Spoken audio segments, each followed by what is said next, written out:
Futur entier, salut à toi, j'espère que tu es en pleine forme. Aujourd'hui, c'est un plaisir de te retrouver encore une fois dans cette nouvelle vidéo. Tu sais quoi, plus je te fais des vidéos, plus je prends goût à ça et plus j'adore. Plus vraiment j'adore, plus ça me donne de la patate.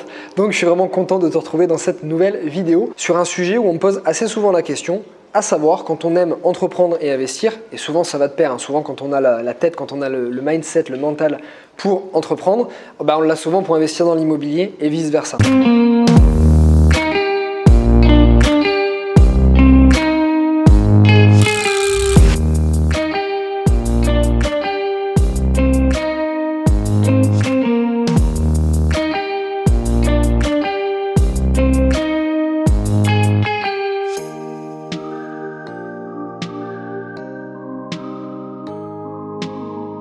La question, c'est de se dire, si on aime les deux, par quoi on démarre? Est-ce qu'on commence par investir, ensuite on crée une entreprise? Est-ce qu'on crée une entreprise, ensuite on investit? Par quoi est-ce qu'on peut démarrer? D'ailleurs, il y a beaucoup d'investisseurs immobiliers que je connais qui ont commencé par l'investissement immobilier puis après ils se sont mis à entreprendre. Beaucoup d'entrepreneurs que je connais qui ensuite se sont mis à l'investissement immobilier. C'est souvent, comme je t'ai dit, très lié. Du coup, pourquoi? Tout simplement parce que l'immobilier comme l'entrepreneuriat ont un petit peu les mêmes particularités. Ils peuvent te permettre de te dégager beaucoup de temps, en tout cas si c'est bien fait. On est toujours dans l'idée de se dépasser, toujours dans l'idée de progresser, d'apprendre de nouvelles choses, de faire de nouvelles choses, d'essayer de nouvelles choses. Qu'on se le cache pas, ça permet de bien gagner sa vie et puis de profiter d'un niveau de vie et d'un cadre de vie que tu n'aurais pas autrement. Ça demande les mêmes facultés d'analyse, de prise de risque, de dépassement de la peur, de créativité. Bref, du coup, moi c'est pour ces raisons en tout cas que j'adore l'investissement immobilier et l'entrepreneuriat. Alors du coup, par quoi est-ce qu'on peut démarrer? Encore une fois, je peux pas te donner de recette magique et te dire le mieux à faire, il faut surtout démarrer par l'entrepreneuriat ou par l'immobilier. Non, c'est pas vrai, ça dépend de chaque cas. Je vais essayer de te donner mon histoire. Moi, j'ai démarré d'abord par l'investissement immobilier. Je vais t'expliquer comment je m'y suis pris, dans quelle logique et quelle réflexion j'étais à ce moment-là. Et puis très certainement que ça pourra t'aider si tu veux suivre le même parcours ou si tu veux suivre un autre parcours, peut-être que ça t'aidera à te poser les bonnes questions au bon moment pour pouvoir faire les bons choix. Alors déjà, pour quelles raisons faire les deux? D'avoir les deux, c'est vraiment un excellent complément et puis ça te sécurise davantage. Déjà, si tu es déjà entrepreneur, pourquoi investir dans l'immobilier? Tout simplement parce que demain, ton activité, elle peut chuter. Demain, le marché où tu te situes peut s'écrouler. Demain, un très gros concurrent peut arriver et te bouffer. Bref, peu importe, demain, ton activité en tant qu'entrepreneur, elle peut tout simplement chuter. Donc d'avoir des biens immobiliers, ça te sécurise. Quand tu es investisseur immobilier, pourquoi créer une entreprise? Tout simplement parce que si tu as bien fait les choses en investissement immobilier et si comme moi, tu arrives à un moment où tu peux te dégager des revenus avec l'immobilier, tu peux quitter ton boulot et en vivre, il va se passer quelque chose que tu n'as peut-être pas anticipé, c'est que tu vas t'ennuyer. Et ouais, tu vas t'ennuyer. Alors je sais que tu dois être en train de te foutre de ma gueule certainement, et tu aurais bien raison. Je suis désolé pour ça, mais oui, tu peux très vite t'ennuyer. Quand tu as l'habitude de faire énormément d'immobilier, énormément d'investissements, de visites, que tu travailles à côté, bref, que tu as des semaines qui sont très remplies, du jour au lendemain, si tu quittes ton boulot et que tu passes ta journée sur ton canapé, crois-moi, tu vas très vite t'ennuyer. Donc, en général, on crée une entreprise parce que on a beaucoup de temps à tuer, on a une passion et puis on se dit pourquoi pas mêler les deux, j'ai du temps, j'ai une passion, pourquoi pas créer une entreprise, quelque chose de nouveau. Moi, je pense que les deux ont leurs avantages et les inconvénients, mais le fait d'avoir les deux, les avantages des deux peuvent un peu compenser les inconvénients de l'autre. Voilà pourquoi je trouve intéressant de pouvoir faire les deux. Alors pour ma part, et pour que tu apprennes à me connaître, moi, j'avais d'abord des goûts d'entrepreneuriat bien avant l'investissement immobilier. En fait, ça fait peut-être depuis l'âge de 15-16 ans que je voulais être entrepreneur.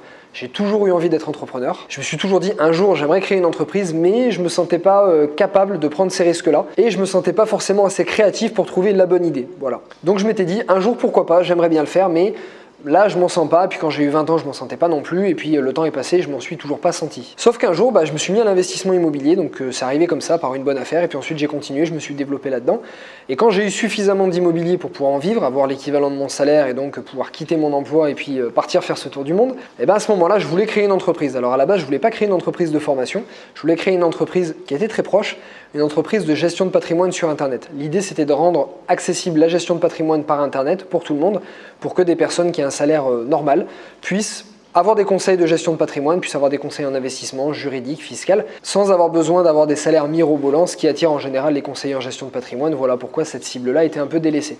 Donc c'était mon projet de base. L'idée restait la même, aider le maximum de gens à bien investir et bien utiliser leur argent. Mais finalement, ça demandait des moyens financiers beaucoup trop élevés, donc j'avais pas forcément envie de prendre ces risques-là. En gros, ça me demandait de vendre tout mon immobilier, de repartir de zéro, et c'était pas forcément ce que je voulais. Par contre, au moment où j'ai quitté mon emploi, que j'avais des biens immobiliers qui me dégageaient des revenus, entre guillemets, j'étais en sécurité. Je me disais, maintenant j'ai mes biens immobiliers qui me payent, je pars faire mon tour du monde, je peux créer une entreprise maintenant, l'esprit tranquille, sans avoir aucune pression de financier. Et c'est vraiment dans cet état d'esprit-là que j'ai créé l'entreprise en me disant, voilà, je le fais parce que ça m'éclate, voilà, j'adore faire ça, j'adore donner des formations, j'adore aider les gens, j'adore conseiller sur le financier, l'immobilier, etc. Mais je le fais parce que ça m'éclate. Niveau revenu, j'ai ce qu'il me faut, si ça marche, c'est bien, si ça marche pas, c'est pas grave. Et en fait, le fait de créer une entreprise sans pression, eh ben, bizarrement, tu vas encore beaucoup plus y arriver. Parce que tu vas prendre des risques que tu n'aurais pas forcément pris si tu comptais dessus pour vivre. Et tu vas avoir une espèce de nonchalance, entre guillemets, où tu vas pouvoir refuser des clients. Si tu estimes que tu as des clients qui ne te conviennent pas et que tu ne veux pas prendre, moi ça m'arrive, et même au début de mes formations, j'ai refusé des gens qui ne me convenaient pas parce que je voyais que leur approche ne me convenait pas forcément, qu'on n'allait pas forcément s'entendre et que je n'avais pas forcément envie, juste pour de l'argent, d'accepter quelqu'un qui pouvait pourrir l'ambiance de la formation. Donc je me permettais, entre guillemets, grand prince, après 3 mois de création d'entreprise, de ne pas accepter des participants, tout simplement parce que j'avais de quoi vivre à côté et que j'en avais pas besoin. Et ça, c'est un luxe qui est génial parce que quand tu crées ton entreprise au début, en gros, tu as faim, tu n'as pas d'argent, il faut que ton entreprise elle marche, il faut qu'elle se développe, donc tu es prêt à tout accepter, tu es prêt à faire n'importe quoi, tu es prêt à bosser 80 heures par semaine, tu es prêt à accepter des tarifs hyper bas et je pense pas que ce soit une bonne chose pour bien développer ton entreprise justement. Et donc moi, je sais que par expérience, le fait de l'avoir développé de cette manière-là, elle s'est développée beaucoup plus sainement. Alors 2 caractéristiques de l'investissement immobilier et de l'entrepreneuriat. Déjà, je pense que l'investissement immobilier est moins risqué que l'entrepreneuriat. Pourquoi? Parce que si tu te formes bien à la base, si tu sais faire les bonnes choses, c'est beaucoup plus simple de trouver des bonnes affaires immobilières que de créer une startup qui va valoir plusieurs millions ensuite. Ensuite, ça ne te demande pas le même temps non plus. Pour créer une startup qui va valoir plusieurs millions, il va falloir que tu travailles d'arrache-pied pendant une année ou beaucoup plus suivant la startup que tu es en train de créer, mais ça te demande de mettre complètement ta vie entre parenthèses. Alors qu'un investissement immobilier, une fois qu'il est fait et qu'il est bien géré, il te demande beaucoup moins de temps. L'avantage dans l'investissement immobilier, c'est que tu peux utiliser le crédit et partir de rien. Dans l'entrepreneuriat, tu peux partir de rien, mais il va falloir beaucoup plus travailler, il va surtout te falloir une très bonne idée. Ou alors, si tu as déjà des fonds, tu peux racheter des commerces ou investir dans d'autres startups. Bref, tu peux faire des choses un peu plus intéressantes si tu as déjà des fonds de base. L'entrepreneuriat, tu as 2 façons de voir très différentes. Soit tu peux créer une startup sur Internet, par exemple, qui en l'espace d'1 ou 2 ans va valoir de 0 à plusieurs millions, voire plusieurs dizaines ou centaines de millions d'euros. Ça arrive. Soit tu peux très bien ouvrir un restaurant et travailler 60 heures par semaine pour gagner le SMIC. Tu as vraiment 2 types d'entreprises. Moi, en tout cas, quand j'ai créé mon entreprise, c'était vraiment dans la même optique que l'immobilier. Je voulais que mon entreprise soit à mon service et pas que moi, je sois au service de mon entreprise. C'est-à-dire que je puisse travailler quand je veux sur mon entreprise, me barrer à l'autre bout du monde comme maintenant si j'en ai envie, revenir quand je veux. Bref, que j'ai une qualité de vie qui me permette de faire ce que j'aime, mes passions, le voyage, le sport, etc. Plutôt que moi, travailler comme un acharné 70 heures par semaine sur l'entreprise, ça m'intéressait pas du tout. Alors voilà la stratégie que moi j'ai utilisée qui pourra certainement être utile. En gros, moi ce que je me suis dit quand j'étais salarié, j'avais mon CDI, je devais gagner à peu près 2200 € par mois. Ce que je m'étais dit à ce moment-là, c'est ok, j'ai envie de créer une entreprise, j'ai envie d'investir dans l'immobilier, je vais patienter un petit peu, je vais investir un maximum dans l'immobilier, je vais profiter de mon CDI, je vais profiter de ça pour emprunter le maximum à la banque, acheter le plus d'appartements possible. Une fois que j'ai suffisamment d'immobilier pour avoir suffisamment de cash flow et avoir l'équivalent de mon salaire, je peux quitter mon salaire sereinement, créer mon entreprise la tête tranquille et avoir beaucoup plus de temps pour la créer également. Comme ça, je vais créer mon entreprise en gros avec le cœur et parce que ça me motive et que ça m'éclate et pas le faire juste avec la pression financière. Parce que je pense que si tu le fais juste avec la pression financière, ça va peut-être marcher un temps, mais au bout d'un moment, tu vas en être fatigué, ça va moins t'éclater, alors que moi, de l'avoir fait de cette manière-là, ça m'éclate toujours autant, ça me passionne toujours autant parce que je l'ai fait, parce que j'en avais envie et pas parce que j'avais besoin d'argent. Et c'est là toute la différence qui, je pense, est quand même assez importante. Alors une chose importante, bien anticiper que si tu investis dans l'immobilier avec ton CDI, le jour où tu quittes ton CDI, ça va être beaucoup plus dur d'investir dans l'immobilier ensuite.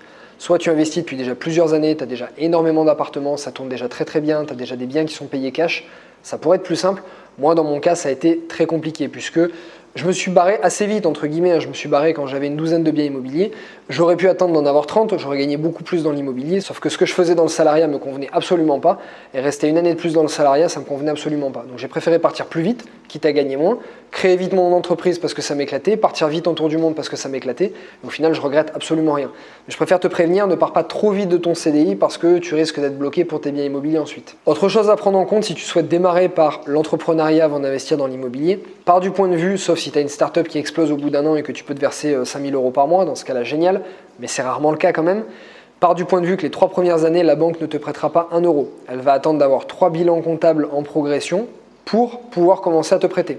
Alors, exceptionnellement, suivant la relation avec ton banquier, suivant ce que tu as déjà en immobilier, ce que tu as déjà en épargne, peut-être qu'au bout d'un an, il peut te prêter. Moi, ça a été mon cas. Peut-être au bout de 2 ans, il peut te prêter. Mais en général, ça reste 3 ans. Donc si tu commences à créer ton entreprise parce que ça te tient à cœur, c'est vraiment ça que tu veux faire, tu en as marre du salariat, pars du point de vue que pendant au moins 3 ans, tu ne peux pas investir dans l'immobilier.